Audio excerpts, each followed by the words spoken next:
Well, isn't she adorable? Okay, the dorm system ain't out anytime on global. Hela will have 2 skins, one is currently out on global, while the blue one, Requiem, which is gonna cost probably 21 or probably with tax $25, that also have skill effect, is not dual yet. Rank at T0.5 in CN, which is quite high. She's often compared to Hades due to both being a shadow, it's shadow element in this game. But we'll compare them later. Dark Star Hela is going to be on a rate up alongside Zenkibu Tengu A rank. Both of them will have a chain ultimate, with Zenkibu being absolutely adorable. I call her Hela because that's how her CN version is, and it sounded more complete than Hell. I don't know, Hell is just weird. Her weapon is known as Galacti, a transformable plasma coffin shooting weapon. She's a shadow element range cannon character with very slow movement speed. But the keyword here is her cannon, right? She is massively good at AoE damage. She falls under the Yggdrasil faction. Her mechanism style is Divine Grace. And I gotta say, she's a straightforward character to actually cover. Everything about her kit is very straightforward. Her basic attack deals a total of 466% attack, shadow attack. It's a 4-hit combo. What's great about it is you're actually still movable in this state, allowing you to dodge certain enemy attack. However, it is kinda slow, but it still helps you save out the dash unless you needed to use that dash. Now, it's highly important to dodge when using Hela because this will recover her Divine Grace by 30, right? So every time you trigger a 0 time, you will recover 30 Divine Grace. Skill 1 is a spray shot dealing damage of 654.9% shadow damage. This skill requires you to stand closer to the enemy, otherwise it will be wasted. You definitely want to spam this skill as it will help you build up your Divine Grace. I also forgot to mention that the normal attack also helps you build up Divine Grace, so keep that in mind. Skill 2 is literally my favorite. She pulls out some sort of a long barrel cannon and shoots at the enemy, dealing a total damage of 506. Okay, I'm just gonna say it 600% shadow damage, which is less than skill 1. It has no problem with distance enemies, so this is the reason why skill 2 is also nice, allowing you to deal damage and also gain your Divine Grace. Now skill 3 is basically where she shines and where most of her damage are dealt.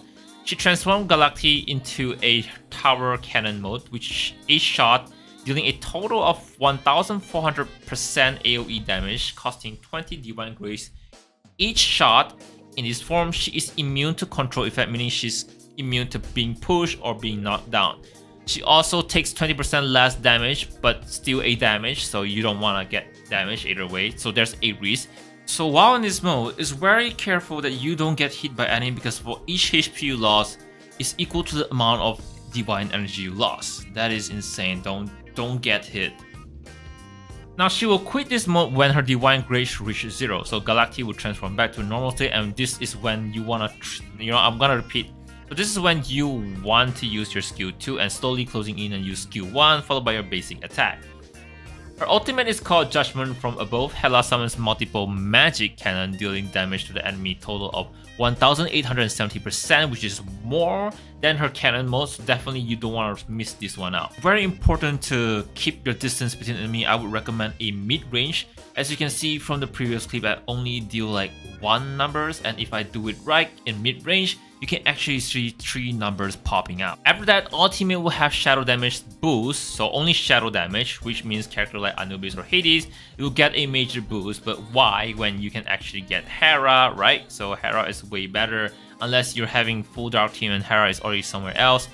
I need to mention that Ling Guang is also available, right? Now Hela is ranked at T0.5 in the CN tier list, as well as Hades. But if we take a look at Hela main damage dealing, which is her cannon tower mode, each shot deals 1400 AoE damage. There is an Aether code to expand the radius, but it's not really worth it.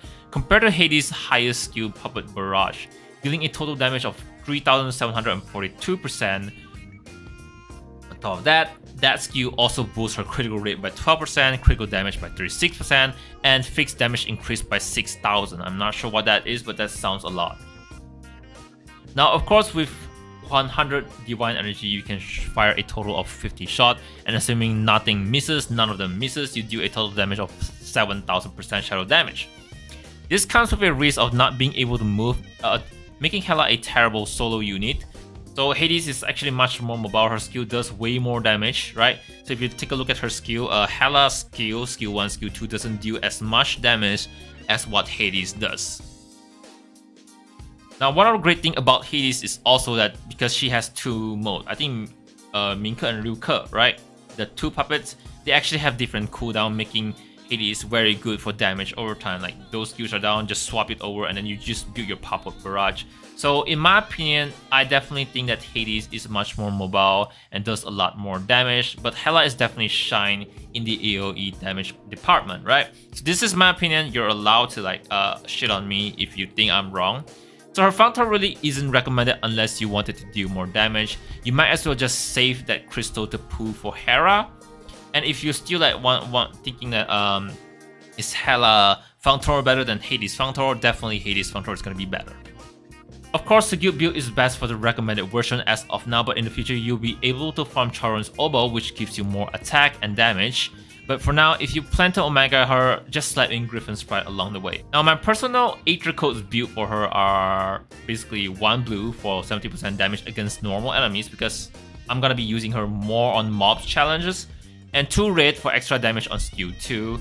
But according to the CN tier list, they recommend 3 yellow, which is a more appropriate increased AoE, receive less damage. But I'm gonna put in an aggro in the team, and I'm gonna put in gatherer such as Thor or Gangchang in the future, so that I can remain my distance. So this is something more of a me thing. So I'm not sure, but to me, Gangchang is gonna pull even even bosses. It's possible unless heavy bosses like alphas or some giants that cannot be pulled. Speaking of team member, I honestly just recommend bringing a healer if you are piloting Hela, due to her not being able to move is a problem and receiving damage. Also a Yggdrasil seal, so that when you enter modified mode, your divine energy is filled. So make sure to time this though. So the enemy is almost like crack into the modified mode and just, you know, turn into cannon mode, finish it, and then when you crack, you're still staying in the cannon mode to be able to, you know, have your refuel and then fire again, which is very sweet. If you're someone that is very obsessed with the damage dealing time and stuff. So the best one is definitely bringing another Yggdrasil seal, and that would be Thor, because she can gather. Of course, she's not as good as Gangchang because Gangchang doesn't have cooldown in her gather, but she still does the job once in a while. So at the end of the day, Hela is just a lolly. She deserves love, even though she doesn't deal as much damage as Hades. She is definitely a great unit, and she definitely outshines Shinri Tsugumi as of now in the global tier list. And how could you not love her after learning her truth about her and her sister during her event, right? So I hope you guys enjoy this. This is my opinion and my Hela build. And I think she's nice, she's future-proof.